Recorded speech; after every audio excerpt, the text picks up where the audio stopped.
So good afternoon, everyone, and thank you for joining us in our Air Source Heat Pump 101 webinar, part of the Ask an Expert webinar series.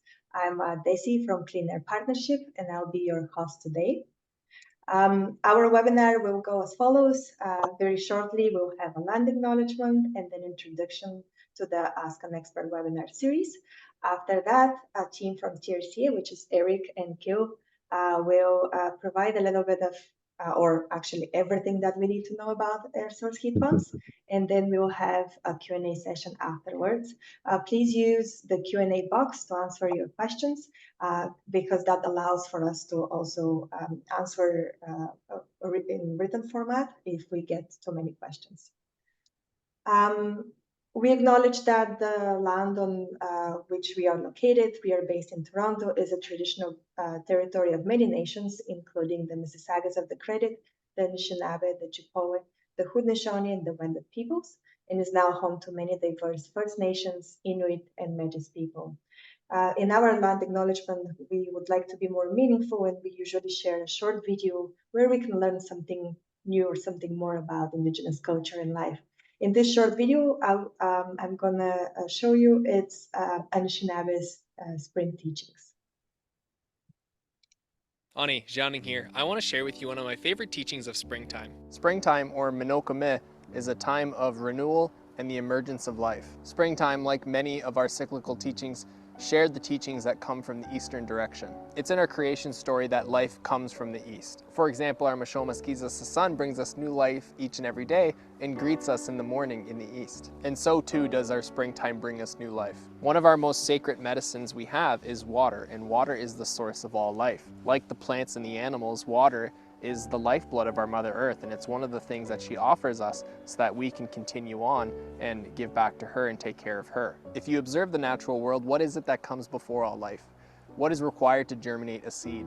What flows from a woman before a baby is born? Water is the life source that flows from our Mother Earth. All the heavy rainfall in the springtime and all the fast-moving water in the rivers, that's our Mother Earth preparing and fueling all that new life. And because you can't have life without death, springtime is a reminder of all the beauty that comes from sacrifice. For every new flower and bud on the trees, think about all the life that has had to come before us in order for us to have life. Think about all the life that was given up in the fall and winter so that new life can emerge in the spring. Miigwech for watching. If you enjoyed this video, don't forget to like and follow, and I'll see you in the next one. Miigwech for watching.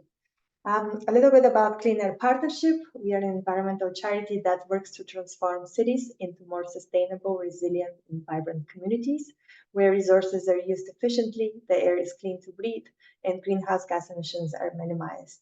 CAP convenes networks, leads research and knowledge transfer, and catalyzes transformative actions.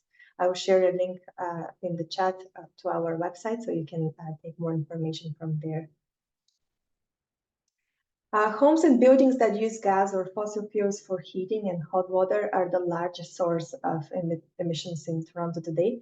To address the climate emergency, we must switch our homes and buildings to cleaner energy sources and make them much more energy efficient. The City of Toronto offers a range of programs, funding, and supports to help Toronto homeowners develop their own net zero pathways. You can find more about the programs and the funding and resources on Live Green Toronto, and I'll share shortly a link to that website in the chat as well. But now I would like to introduce you to the Cities of Toronto coordinator for this initiative, Abraham. Abraham is an experienced Natural Resources Canada registered energy advisor and quality assurance specialist, as well as a CHPA Net Zero Energy Advisor. Abraham is passionate about eradicating energy poverty, educating homeowners on energy efficiency upgrades in their homes, and providing clear, detailed retrofit scope of work for builders and renovators. Abraham is currently the Senior Energy Consultant with the City of Toronto, providing expert advice on anything single-family residential home energy efficiency related for City of Toronto homeowners. Thank you, Abraham, for being here with us. And next two slides will be presenting our guest speakers. Eric Jensen is a research scientist with the Sustainable Technologies Evaluation Program of the Toronto and Region Conservation Authority. For the past decade, he has been a scientific lead on data monitoring pilot projects evaluating the performance of emerging low-carbon technologies, focusing on heat pumps with pilots conducted both in STEP's Archetype Sustainable House Lab and in real-world homes and buildings. Prior to STEPS, Eric was a laboratory testing specialist for a local small-scale manufacturer of ground source heat pumps and cold climate air source heat pumps. He is a certified measurement and verification professional with the Association of Energy Engineers. Thank you so much, Eric, for being with us today. Our other guest speaker is Gil Tursky. Gil is a certified measurement and verification professional and certified energy manager that has been with the Sustainable Technologies Evaluation Program of the Toronto and Region Conservation Authority since 2010. During this time, Gil has led and contributed to a variety of studies and programs on energy and low-carbon technologies for buildings, with a recent emphasis on heat pumps. He was a passionate advocate for sustainability and a regular presenter of STEP research. Thank you so much for being with us today. Before I pass it to them, I just wanted to do a quick plug-in for our upcoming webinar, which will be our last webinar part of this webinar series, and we will introduce Solar TO. This will happen on Wednesday, June 19 at noon, and I will share a registration link to that shortly in the chat as well. But now, without further ado, I'm going to pass it to Eric. Okay, thank you for the introduction. Just sharing my screen right here. Can we confirm that you see my screen? Yes, all good. Awesome. Take it away. Okay, hi everyone. Thank you for coming here today. My name is Eric Jansen. I'm a research scientist with the Sustainable Technologies team at the Toronto Conservation Authority. And my colleagues over at the City of Toronto invited me to here today to hopefully answer some of the questions you have about air source heat pumps. So let's get started. First, a quick introduction to my organization. As I said, I'm from the STEP team. We are a not-for-profit collaborative research initiative within the TRCA, and we do research to support the uptake of different emerging low-carbon technologies for buildings, both large and small. A typical project for us would be to take a new piece of equipment, for example, a heat pump, put it in our lab, which I'm showing there, or in a real-world home, measure how well it performs so that we can collect data that can ultimately de-risk the technology for potential adopters to show that it works. And some of the content of today's presentation is based on the research we've been doing for more than 10 years in this area. Quick introduction of myself as well. I've been with the team for 10 years. I lead some of the research we do, looking at heat pump pilot projects. I did work for a heat pump manufacturer before starting with the STEP team. My educational background's in physics, and I just say that to qualify. I'm not a mechanical engineer, and I'm not a system designer or installer. You can think of me more as a data scientist that specializes in heat pump performance evaluations. But in the course of doing the various pilot projects, I've picked up a lot of practical lessons along the way, and also myself, a heat pump owner for the past year and a half. And just want to qualify as well, I'm from a nonprofit. Essentially, we don't sell products or services to homeowners, and I can't recommend contractors or pieces of equipment to you either. Okay, so I've structured the talk today to just kind of be a whirlwind. We get a lot of questions from homeowners. I kind of synthesize what are the top 10 that we'll often get, and just try and, as concisely as possible, get through them all in less than 15 minutes. So let's get started. Okay, so firstly, what is an air source heat pump? We can get pretty complicated with his answer, but I think the easiest way to describe it for homeowners is that it is really just an air conditioner that goes in reverse to provide heating as well as cooling. I say that because it looks like an air conditioner, it connects to the home in the same way, it functions on the same principles, it uses the same components, and there's a few new ones. It's just an air conditioner that's doing double duty, heating your home as well as cooling it. How does it work? Again, we could get real complicated, but let's keep it simple. It extracts renewable heat energy from cold outdoor air. That's right, I said it takes heat energy from somewhere that's cold. Now the trick here is that even if you have sub-zero temperatures, the outdoor air still has actually a lot of heat energy that you can harvest with the right technology. It's counterintuitive because it feels cold to you, but that's because of your human physiology. Other animals, for example, seals, polar bears, they're not cold in -10, even -15. So it's really just due to your physiology. And yeah, so it feels cold, but there's actually a lot of heat in that air. Ultimately, what makes it better is because you're absorbing renewable heat energy from the cold outdoor air, you're able to get a lot more heat output for the same energy input. So that means it's got a higher efficiency. It means to heat your home, you're consuming less energy. And because of the high efficiency, it makes carbon and cost savings possible. Another reason why it's better from a kind of climate perspective, it's potential to be driven by a greener fuel in the form of electricity. And there's other benefits too, which we'll get to shortly. Why should you care? I mean, one of the basic reasons is climate change. I think we all know, we've heard climate change. It's an existential threat that has some serious negative implications, and the window of time to do something about it is closing. Climate change is caused by carbon emissions from human activities.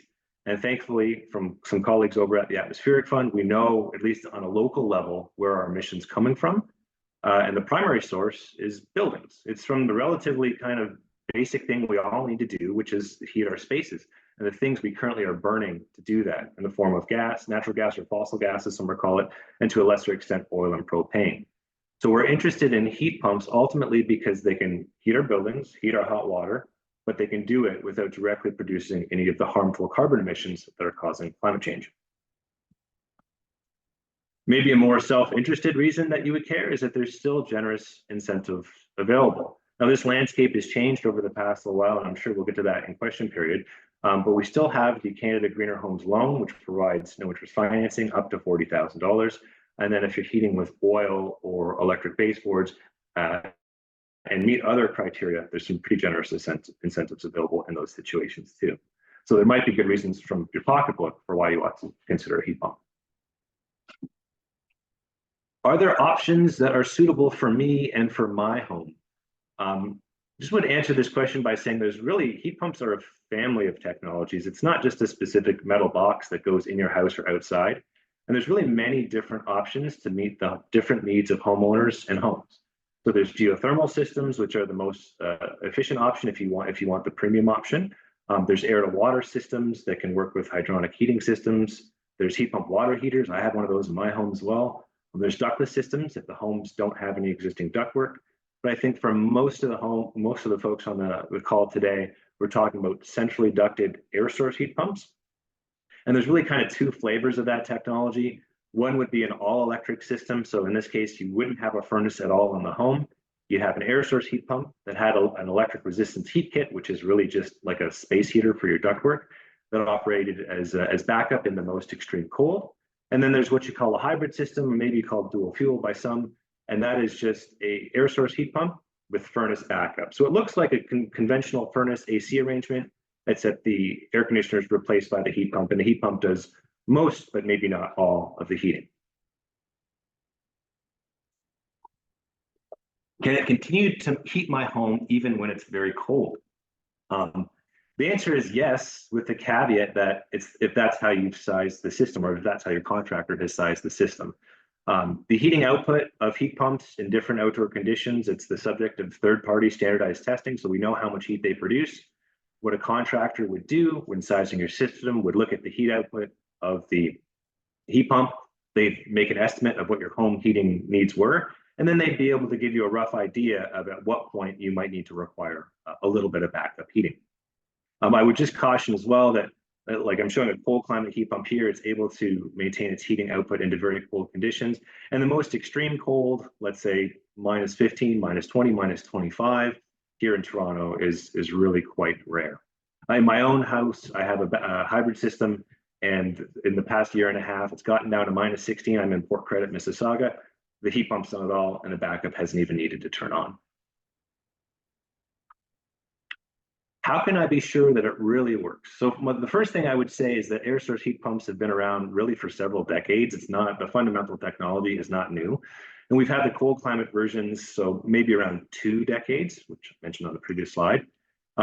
As is usually the case, the Europeans are quite ahead of us in all things energy efficiency. So we already see from Europe, for example, Norway is a great example. This technology is popular in that jurisdiction. We have, as a team from some of our data collection, surveyed homeowners in the GTHA that have owned heat pumps and they've reported very high levels of satisfaction. We've recorded testimonial videos for homeowners in their own words that can tell you their experience. That's at smarterhomeheating.ca. And really these days, there's no shortage of news stories from reputable outlets that are reporting on homeowner experience. So I think if you wanted to really get some confidence in that it's going to work for your home, you just need to look at some of these resources. Will it reduce my bills versus a conventional system? If we're talking about comparing it against propane, oil, or electric baseboards, then the answer is going to be yes.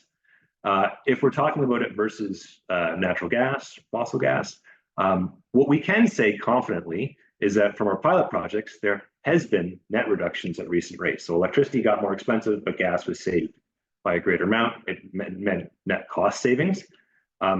That's easy for us to do because we know what the rates were. Moving forward, it's more difficult to say what will happen in terms of cost savings, because that's going to depend on where the rates go, and there's different things that can change that can influence that.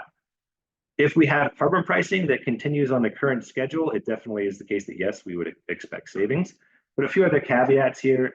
If you're fully electrifying your home, for example, getting off gas entirely, then the gas customer charge that you pay, it's a fixed cost of the gas utility, about $300 a year.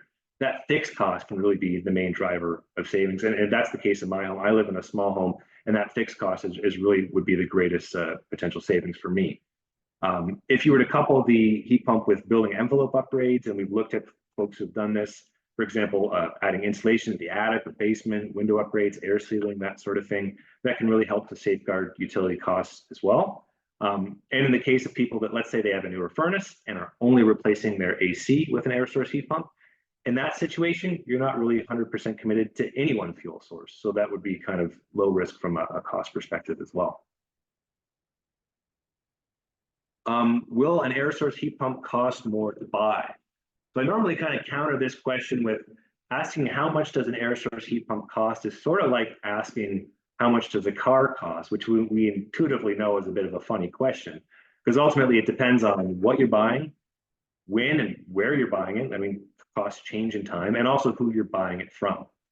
What I can say is that since the past few years, there has been an explosion in lower cost options for folks who that's a key criteria. But in most cases, with the phase out of the Greener Homes Grant rebate, which was quite generous, we are talking about an increase in cost versus just kind of base case business as usual. But what I'll show on the next slide is that once we take into account the benefit of 0% financing, if you're going that route, that cost premium can actually be quite small, and you also get a lot more value with doing that. So here's just like an upfront cost example. I've chosen the simplest possible case. Let's say someone has a newer furnace and they just want to replace their AC, which is older, with an air source heat pump. I'm doing the comparison here between a variable capacity cold climate heat pump and a standard single stage AC. So it's just the basic AC that most people buy, just because I'm doing the comparison because that's what people would buy. If we were to do the comparison against like higher end AC, it's kind of cost competitive.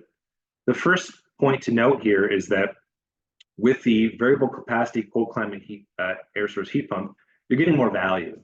And from a noise perspective, you're getting quieter outdoor operation than you would with single stage AC. You're getting better cooling efficiency in the summertime, so that's electricity savings there as well. You're getting better cooling comfort, for example. The fact that the variable capacity heat pump can be driven by inverter means you get better, more precise temperature control and possibly better dehumidification as well. And on top of those kind of value adds, you also get a heating system.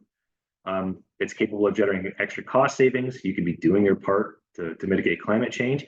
And importantly, you wouldn't be locked into fossil fuels for the next 15 years because who knows where those prices are going to go. So we can take some representative costs. There's a lot of caveats to this. This is my guarantee. This is exactly what it's going to cost you in your home, but it's helpful to put some numbers to it. And if you look at maybe the heat pump can cost about, if you're getting one of the more cost effective ones, $2,500 to $3,000 more than a basic single stage AC. What that translates to with no interest financing over 10 years is about $61 a month. And if you were just to buy the single stage AC and then finance that at current prime rates, it would be about $53 a month. So we're not necessarily talking about for 10 years. We're not talking about like gigantic cost increases. This is like if you got increased your data plan on your cell phone or did some new upgrade to your streaming service. It's not that big a cost difference.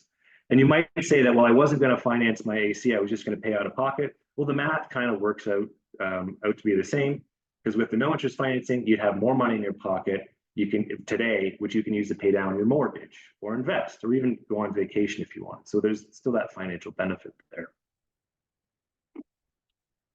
And question number 10, almost all the way through it here, our whirlwind tour.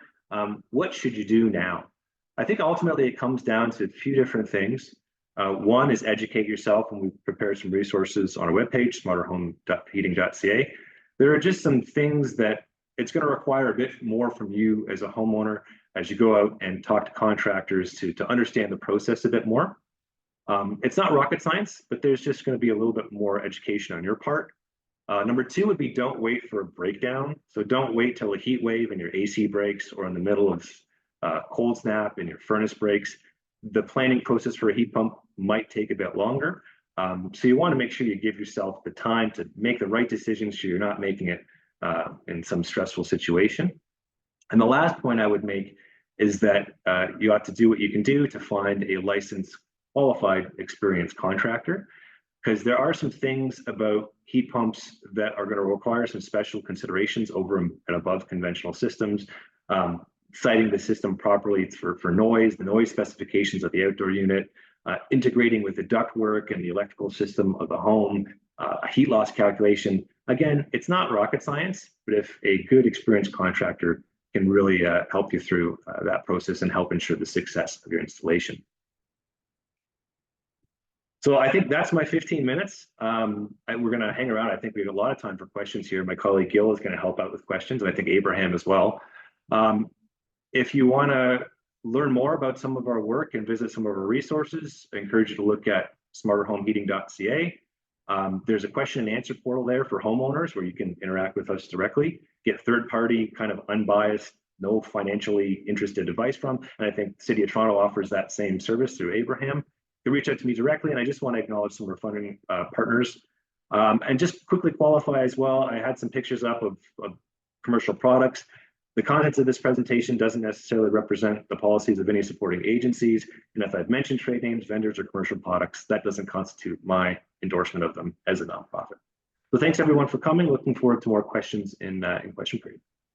Thank you so much for this presentation. Moving to the questions, and thanks, Gil. I see that you're answering some of them in the chat. We will start with this one. What are the carbon emission savings on average by changing out heat pumps from a natural gas forced air furnace that is 90% efficient or thereabouts? It's on the scale of tons. I think a typical car consumes close to 3 tons, a commuter car with 3 tons of carbon emissions, or produces 3 tons of carbon emissions per year. And kind of a heat pump in a detached home could be on that scale.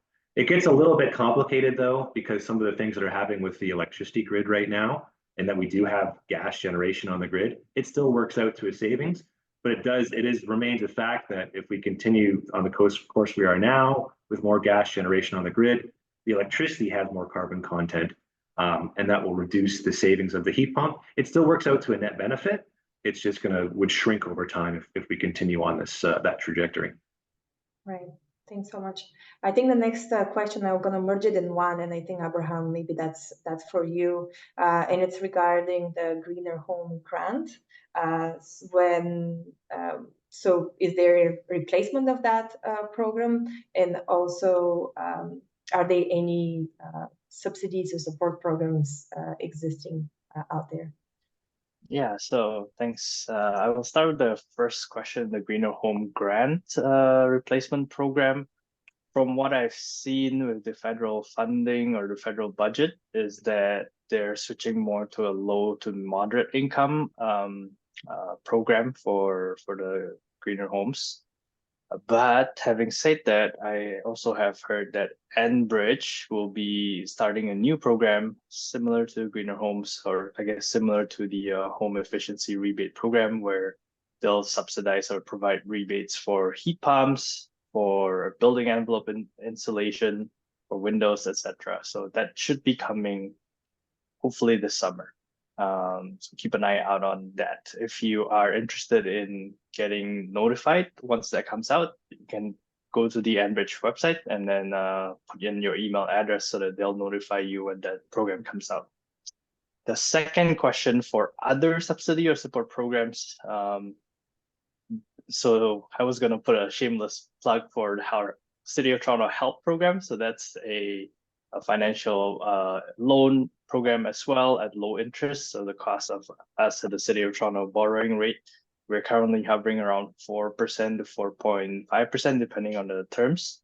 Actually, I'll put in a link on the chat so that you can access that as well. On top of that loan, we also have incentives for air source heat pumps, solar PV, as well as deep retrofit. So you can take a look at those as well. I also know that other municipalities have similar programs. I think Durham has a program. Not sure anybody else has a program. London as well. Yeah. London has a program. So yeah, different municipalities have their programs as well. So check with your municipality as well if you're not from Toronto. Right. Since we're on this topic, there's one other related.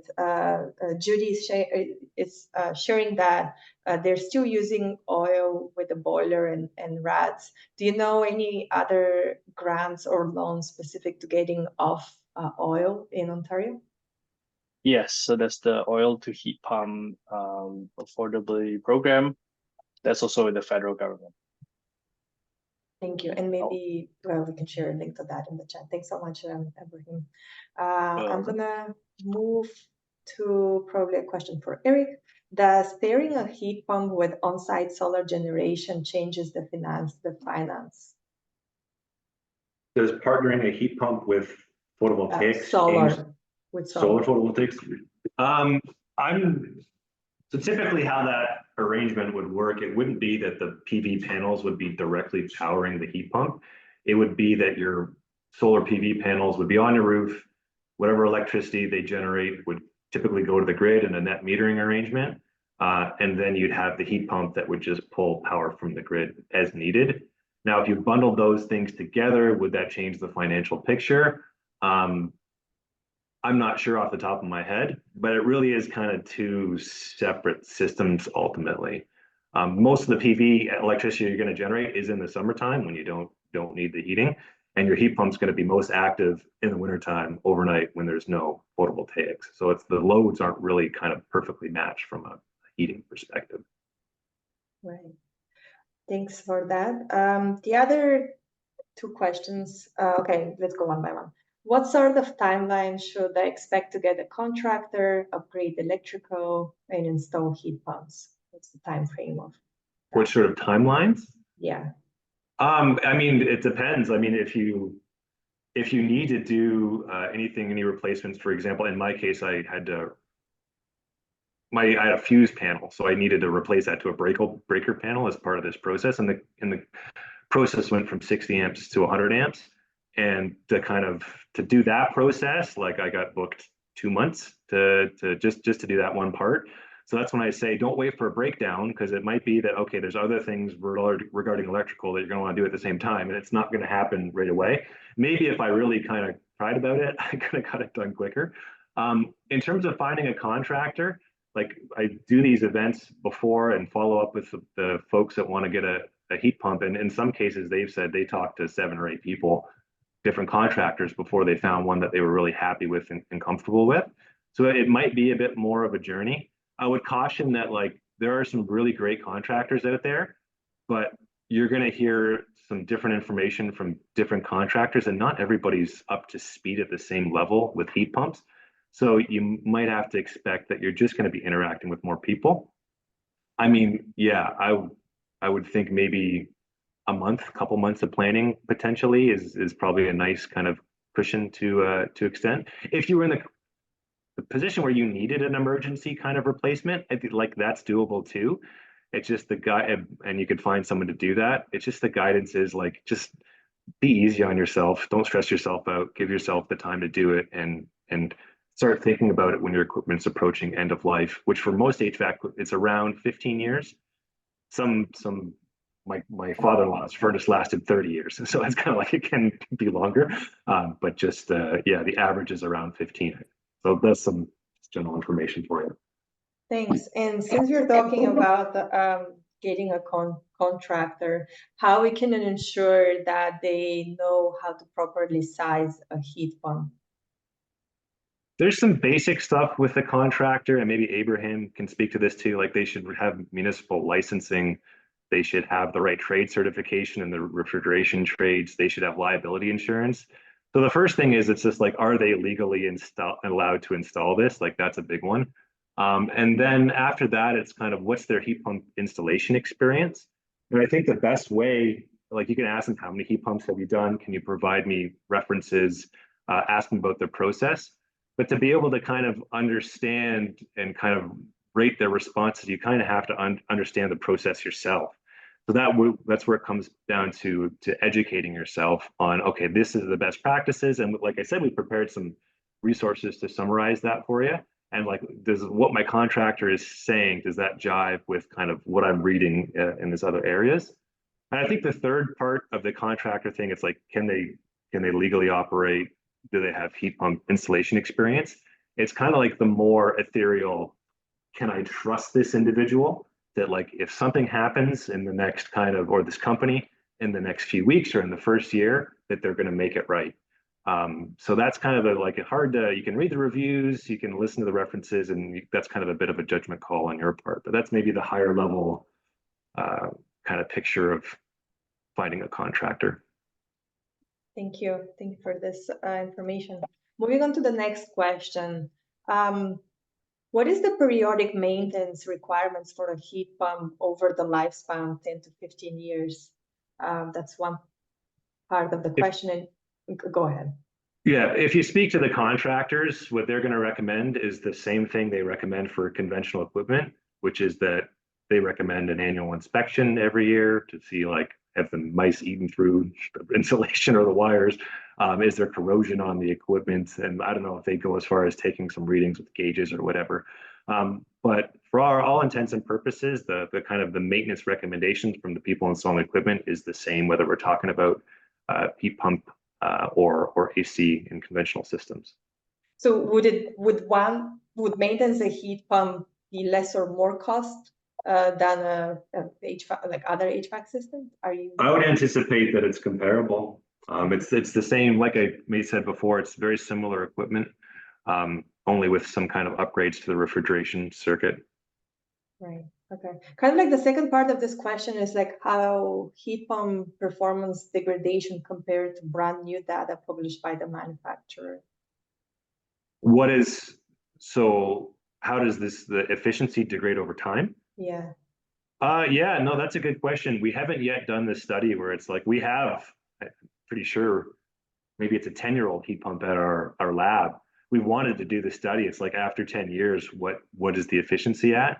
I don't have the data on how it has degraded. What we have done is like there's kind of the lab values, and they do it under standardized conditions. They make a bunch of assumptions, and then that's what it's the rated COP and HSBF. What we tend to do is after people have installed the heat pump in the first year or two, we'll go in. Sometimes we install sensors, but more often we're just looking at how the utility bills have changed. So we know kind of the real world efficiencies, and they're not that far from what you would expect, but we haven't yet done the study where it's like, okay, 10 years later, how has the efficiency degraded? So I don't have any data on that one, unfortunately. Maybe we'll reach back to you in the next year when you conduct this research. I would love to do it. It's just kind of, sometimes we're constrained to sort of the funding that we can get for projects. So like somebody else has got to be interested in this topic too. And then, yeah, we'd love to do that one. Great. Well, I'm happy that you have it in place, and if there is a need, then you can test that right away in the lab house. What I can say is that we've had a heat pump heating our lab since it was constructed in 2009. I think it was replaced once early on, not because there was an issue, just because there was a new version that came out that they wanted to install. So it's like, yeah, I mean, it was probably, we don't know for sure, but it was probably one of the first kind of cold climate heat pumps, at least in Ontario, maybe Canada. I don't know. So it's been the sole source of heating for our lab for 15 years, and there hasn't been any issues really, ultimately. Great. Next question is from Matt, and if you can elaborate a little bit more on the pros and cons or the differences between the ground source and air source heat pump. Sure. I mean, the ground source heat pump is it's the premium product. It's the best efficiency that you're going to get. And another benefit is kind of like broader to the electricity grid. One of the issues with some of the all electric systems is that the efficiency goes down as the heat load goes up. So what happens is you get a spike on the electricity grid. And if everyone's home is doing this at the same time, then it can kind of potentially cause problems to manage. One of the major benefits of ground source heat pumps, I mean, from a whole kind of societal perspective, is that sure, the heat load goes up, so it consumes more electricity, but the efficiency doesn't go down. It stays at a kind of consistent level because it's pulling heat from the ground. So I think where the best air source heat pumps are going to get can get average annual COPs. So efficiency is close to 3, or so think of that at like 300% efficient. Ground source can push closer to 4, so it's more efficient. So that's kind of the main difference between the two from a performance perspective. And then with the ground source heat pumps, what you get in terms of maybe a con is that it's just going to cost more to install. If you're talking about the city of Toronto, where kind of land is at a bit more of a premium, you generally be talking about what's called vertical borehole geothermal systems. So they have a drilling rig that drills into the ground hundreds of feet to install the system. And if you're in the country and you kind of measure your land in kind of acres rather than feet, then you can do what's called a horizontal system, which can be installed with trenching equipment and be a little bit be cheaper. But at the end of the day, for a homeowner, the geothermal system is going to cost more to implement. It's going to give you higher efficiency, but at the same time, another pro for the geo is that it has really long lifetimes. So once you put the pipes in the ground for a geothermal system, like that should last like 50, I don't know, 100 years, longer than your life likely. So it's kind of like it's a higher upfront cost that if you're going to stay in your home for a really long time, they pay back over time. Are there any like risks because it's underground, and then how does the maintenance happens when it's underground? The drillers go through there's some environmental compliance process that they go through with their drilling. They kind of like monitor what's coming out of the well as they're doing the drilling. So there's a whole safety protocol involved in the drilling.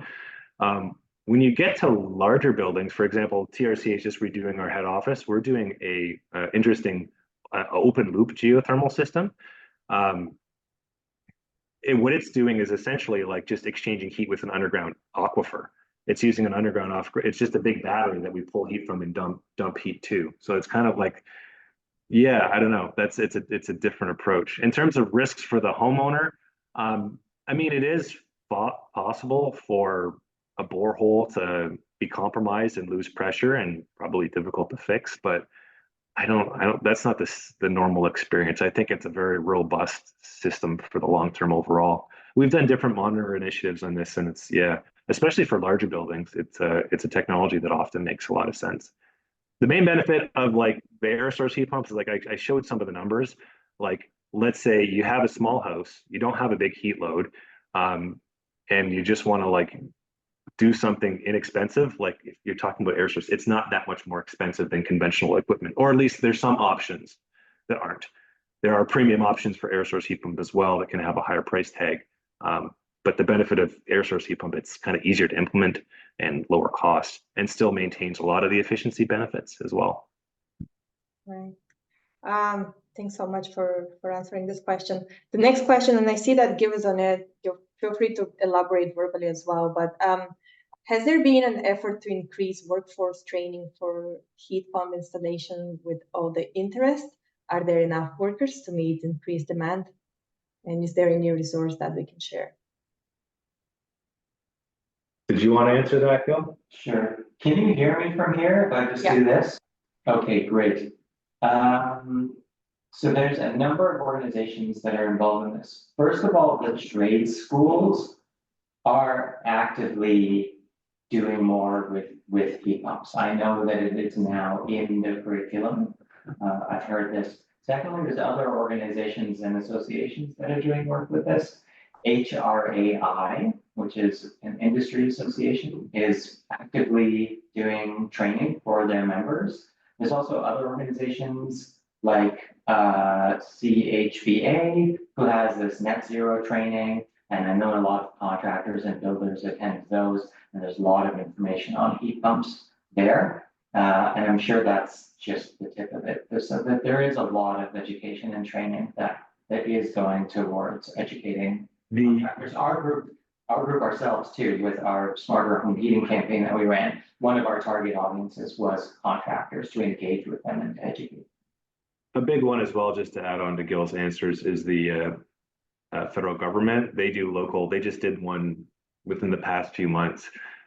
They came to Toronto and did kind of a local contractor training. They have a sizing and selection toolkit, which kind of walks contractors through some of the best practices for heat pump sizing and design. And they come to different cities. They do it all over Canada. And they just walk contractors through the process. So that's a question that you could ask potential contractors if they're familiar with that toolkit, if they use it. Yeah. Right. I know that Gil, you answered this question by typing, but I think it's also interesting for those for others on the call to hear it about the permits. Are permits required to install a heat pump? Can you elaborate on that? You know what? Okay, so I did answer something, but could I put Abraham on the spot and ask him to comment on this? So I think, yeah, what Gil said is correct. Ideally, you should get a permit if you're getting a heat pump. Just for a few things. One is you have a second set of eyes looking at your plans, making sure you're not being tricked by contractors, right? The other option, I know, how do I say this? I did install a heat pump in my own house. I did not get a permit. So take that with a caveat. We're recording. I think a lot of contractors will say, it's a long process. It's better to just install the heat pump and go with it. In the bylaw, it does say that if you're just replacing your current heating system, if you already have a furnace and AC and you're just replacing it with a heat pump, you technically don't need a permit. So I would say it's really up to you in terms of how you approach it. If you are somebody that really wants to get a permit and get a second set of eyes to verify, that's a good idea to move forward with that. But if not, then you can install a heat pump without a permit. I would just also add that the bylaws vary from jurisdiction to jurisdiction. I know even City of Toronto, like I'm in Mississauga, and it's different. When I looked it up, even like in the city of Mississauga, even if you're replacing a 60,000 BTU furnace with a 60,000 BTU furnace, the bylaw is that you're supposed to get a permit in that scenario as well. I'm not sure how it would break down if you had kept an existing furnace and were adding a heat pump to kind of augment that in like a hybrid system, because there is no bylaw requirement, to my knowledge, that you need to have AC. Homes don't have AC. So that might be one kind of possible exception to it. But I think ultimately it's always recommended to talk to a city official and kind of in a permitting office. And then, as Abraham said, you can proceed from there how you wish. Thank you. Thank you so much for this answering this question. Questions keep coming. Everyone is okay to keep answering them? Okay. The refrigerants used in most heat pumps have a high global warming potential. Should this be a concern? Are there heat pumps that use lower global warming potential? And if you have the one with the higher, is there something that the owner can do to minimize climate impacts? So this is a great question. The commonly used refrigerant today for heat pumps is R410A, and it's got a global warming potential more than 2,000. So this is in the Canadian market. What that means ultimately, if 1 kilogram of refrigerant is loose into the atmosphere, that is 2 tons of like carbon equivalent. So it's a lot. So like it kind of requires the contractors should not be just like cutting a line and like when they're uninstalling equipment, letting the insulation, the refrigerant vent to the atmosphere or anything like that. The issue is in Europe, they have lower global warming potential refrigerants. I think kind of it's R32 or R23. I always I dyslexia, I get confused. It's one of those two. It's closer to 600, so it's already kind of more advanced than we have. An issue with bringing that into Canada is that it's kind of very slightly flammable. So we're not kind of the codes, our building codes haven't caught up yet with the lower global warming potential refrigerants. And then like the holy grail of refrigerants is ultimately using CO2 itself as a refrigerant, which has a global warming potential of 1. I think there's still more engineering that needs to happen for that to be used for space heating solutions. But one of the things CO2 as a refrigerant is very good at is making cold water very hot. So it's a great application potentially for hot water heating. The issue is I think that it operates at higher pressure. So there's kind of maybe a potential like trade. It's like a new thing for trades to deal with. So there's some considerations there. For you as the homeowner, I mean, ultimately, you're going to be getting a heat pump that uses R410A as a refrigerant. The carbon it saves is going to be more than the carbon that would be released if there was sort of catastrophic failure of your system. But I would just kind of chat with your contractor and get comfortable with the fact that they're gonna follow proper ozone depletion protocols to not be releasing that refrigerant in the atmosphere when they're doing their installation. So complicated answer to a seemingly simple question. Sorry.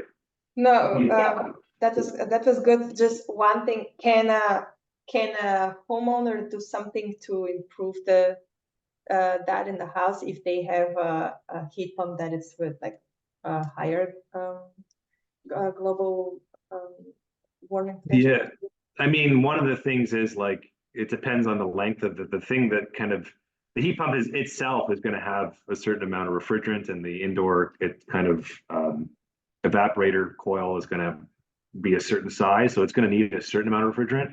One of the things that can possibly impact the volume of refrigerant they use is the length of the refrigerant runs, but that's kind of going to be like that's not something you're going to be playing around with from a refrigerant perspective. Like there's going to be a logical place to put the heat pump from either like a noise or just space considerations. No, sorry, Gil, you got your hand up. You can jump in. One thing I wanted to note with the refrigerant is that it's not like you're adding a new potential refrigerant hazard. Let's keep in mind that air conditioners have the exact same problem, if not worse. So it's not like we're adding something new to the industry by everybody having heat pumps. Most people already have air conditioners. They already have refrigerant in it. It's something that's been managed for decades. So just putting that out. Great point. Thanks, Gil. Yeah, no, that's a great perspective. I actually didn't know. I assume that it's adding more. That's awesome that we can compare them with. I know that you said in the beginning of the presentation that it is like an AC, but I was not aware of that comparison. Thanks. The next question is, what happens to a centrally ducted heat pump system during the defrost cycle? What happens to it? Yeah, does the air handler still operate is the question. Yeah, so ultimately what happens in conditions where it's like it's cold enough to generate frost, but also warm enough so that the air has a lot of moisture. So this is actually like right around freezing temperatures. The condenser coil of a heat pump will frost over, and that'll prevent airflow from going across it and impede heat transfer. So when you have a defrost cycle, what it does is steal a little bit of heat from the house and then put that into the outdoor coil to be able to melt the frost that's accumulated on the coil. So it's like modern heat pumps, like back in the old days, they used to just do this on a time basis, whether it was needed or not. A lot of the modern heat pumps can have a bit more of an adaptive defrost where it kind of it'll do the defrost when it senses that the coil is frosted over through whatever internal sensors that it has. So it's going to happen most often in kind of cool, mild conditions. And then once you get to like really cold temperatures, you think, oh, it's going to be defrosting a lot there, but there's actually no moisture in the air. I mean, this is intuitive. Like, you know, when it's like -10, -15, the air is super dry. And then you're not going to have that same problem. So yeah, that's just a kind of overview of the defrost cycle. Right. And how long does it last, this defrost cycle? Typically I don't think very long. This is part of my job at like before I was here was optimizing the defrost cycle to be adaptive and like looking at pressures and whatnot. Like it's minutes. It's like a few minutes, I think. In my own home, like as the heat pump owner, and Gil can maybe jump in, he owns the heat pump too. Mine's hybrid, his is all electric. I haven't ever noticed it. You can kind of notice because it like the heat pump, I think it sounds a bit different on the outside. If you're kind of like at the window and trying to listen, you can kind of audibly detect it. But I've never actually like noticed it from a comfort perspective in my own home. Gil, do you have as a heat pump owner, have you kind of? I don't think I've ever noticed it. It's not like all of a sudden my home is not being maintained, the temperature is not being maintained. I've never had an issue with that. So it's not something usually that I think a homeowner would even notice. And Abraham, you're a heat pump owner too, I think, right? Do you have any thoughts on for your home? With the defrost cycle, it's been able to maintain a comfortable level in my house throughout the winter. So yeah. Great. And is that kind of like related to the next question as well about noise? Is there like for the question is, are heat pumps noisier or not, like with compared to HVAC system? And then also if the frost cycle, does it make it more noisy or anything? Yeah, great question. So there's two parts to noise. The first part is indoor noise. And that is the kind of the major contributor to that is going to just be the air flowing through the ductwork. When contractors look at putting a heat pump in an existing home with an existing ductwork, there really is kind of an airflow capacity limit that your ductwork's going to have. And if you try and push too much air through too little ductwork, it ends up being extremely noisy. And the thing about heat pumps versus conventional furnaces is that they operate at lower temperatures. So to be able to deliver the same amount of heat, they need to push more airflow volume. So it's kind of like this is just one of the kind of things I mentioned at the end there, that this is something that requires some expertise from the contractor to make sure. Because if you're trying to push, like I did it in my house, because my furnace has some dip switches, and we've been playing around with some airflow measurement stuff.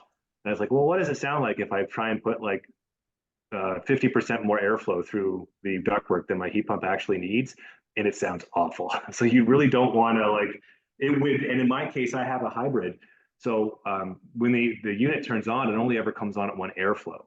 With some of the all-electric systems like Gil's, it modulates the indoor airflow. So it's kind of like it's only going to be the loudest when the home requires the most heat. So it's kind of buffers that a little. So that's the indoor airflow. That has to do with matching the heat pump to the ductwork. On the outdoor side, different heat pumps are going to have different noise specifications. Mine has like, I think 62 decibel, which is considered pretty quiet. The best heat pumps is like 50, and we have one of those at the house here. It's like it's very hard to hear. And then you can even get heat pumps that have like the noise levels of conventional air conditioners, like 70 or above, which are, I don't know, it's kind of egregiously noisy, I would say potentially. So it depends. I live in a townhouse, so I have neighbors attached on either side. My unit's sitting in the middle of my house in the backyard. I can't hear it audibly operating in the wintertime. For like 95% of the time when it's kicking into full speed and it's super cold, I can hear it. I asked my neighbor if they can hear it, and they say they never hear it when they're inside their house. And the other side of this noise question too is like, well, what do we already have in our backyards already? These kind of like annoyingly noisy single stage heat pumps. With the cold climate inverter driven heat pumps, you get kind of part load operation a lot of the time and better noise specs. So in the summertime, when we're actually like outside and enjoying ourselves, it's going to improve the sound landscape of neighborhoods. And the one last point that I would make here is that's the noise specs. Then there's like the noise sightings. So I have heard of people who installed my heat pump, which I think is quiet in my house. They put it on the side of the house, right next to a neighbor's window. So the noise is going from their house into their neighbor's window. And it's like 2 bricks homes, which is like an echo chamber. And in that case, it like the neighbor could hear it and it was like annoying them. So like be kind to your neighbors. If you have someone super close, it's better not to put a heat pump on the side of your house right next to their window, because chances are that might annoy them. Right. Thanks for that. We have a few more minutes and a few more questions. I'm gonna go with the one from Matt. I've heard that maintaining a constant temperature is best for heat pump efficiency. Is this true? And what does the inefficiency can come from for a heat pump? So this is a question about temperature setback. Like a lot of people overnight, they'll change the temperature on their thermostat because it's just like, well, you don't need the heating and it's also nicer to sleep in a colder room. The problem with some heat pumps is that, like, depending on how your thermostat's configured, if the heat pump doesn't meet the set point in a certain amount of time, then that triggers the heat pump to turn on backup heating. So you could imagine in the morning time, the set point changes from, I don't know, 20 to 22. The heat pump is kind of like, it's going to be able to respond slower than a furnace. Kind of half hour goes by, it's only 21 rather than 22. Then it says, okay, I'll kick on backup. But it didn't really need to. It was going to eventually meet the set point. The problem was that there was this stepwise jump in the morning time going from 20 to 22 Celsius. So I think depending on the heat pump and the thermostat, you can get around that by properly configuring your thermostat to make sure that the backup doesn't kick in unnecessarily. But like, because that can be complicated, a lot of times the recommendation is just keep your house at the same temperature, and then you won't run into that problem. So if you want to play around with your thermostat, there's probably a way that you can get around it. But if you just want to keep it simple, then just keep your house at the same temperature. Right. Thanks so much. Okay, if that can be a quick question, I don't know. Can you talk a little bit about the outliers with boilers and rats? Yeah, this is the real toughie. If you have centrally ducted systems, it tends to work and it tends to be straightforward. When you're talking about homes with boilers and radiators, they're often not like the insulation isn't the best. They're older homes that are segmented and they're not open concept. So it creates a bit of a problem potentially for heat distribution. It is possible to get air to water heat pumps that can work with RADs, but it's a bit of an engineering guess calculation as to, like, those RADs are designed to output heat with hot boiler temperatures, where the heat pump's going to produce still hot, but just kind of milder temperatures. So can you integrate an air to water heat pump with old cast iron RADs? Potentially. In that scenario, you might also want to keep the boiler as backup. There are options where you can get low temperature RADs that would work well with the heat pump. So that would be something for new construction. But then once you talk about, like, okay, you're going to replace not only the heating system, but every RAD in the house, it kind of can add up from a cost perspective. But the main issue with these homes isn't there's like a lack of options. It's just that there's so many different ways you can do it. You could forget about the radiators entirely and just get a ductless heat pump system if you wanted. But then, like I highlighted earlier, the problem then becomes one of heat distribution. So you have to put these ductless heads throughout the home and still make sure all the rooms are comfortable, which is a problem because insulation levels and it's not open concept. And there's also some of these boiler heated homes will have these, I guess one of the brand names is Spaceback. It's like a mini ducted AC where there's like an air handler that sits in an attic space or similar space. And then you have flexible ducting going into the different rooms of the house. So it's a way of kind of retrofitting ducting into a house that doesn't have ducting. That could be a potentially good solution. But I mean, again, that's like, if it's in your attic, I know a lot of contractors, they're not going to want to sift around in your insulation. You'll have to like empty out your attic from insulation and then reinstall it. That's going to add some cost. And then there's like you could do different combinations of these things. Ductless, mini ducted, boiler, air to water. from my perspective, I don't know, like there's a lot of potential solutions that could work. It's just a matter of what would be best for a specific home and also what would be more cost efficient. I think there's still kind of just a little bit more work to be done in documenting that and providing best practices. So it's kind of a bit of a non-answer. It's just like there are solutions. It's complicated. It kind of depends on your home, and some contractors aren't really going to want to touch it. So you might have a bit more trouble finding folks to do that. Great, awesome.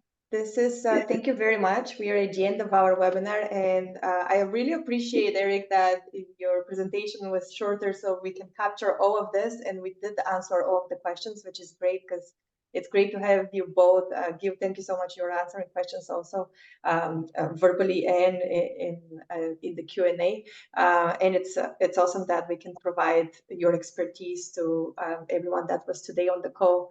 Thank you so much, Eric, Abraham, and Gil. Thank you, everyone, who joined us. We will be sharing recording and the slides to everyone that registered for this webinar. And stay tuned for our Solar TO webinar in June 19. With this, I'm wishing you a great day for the rest of the day. And thank you once again. Bye. Thanks, everyone. Thank Check out our you. website if you have any more questions for us as well. You can interact through our Q&A portal. Have a good one. Thank you. Bye. Bye.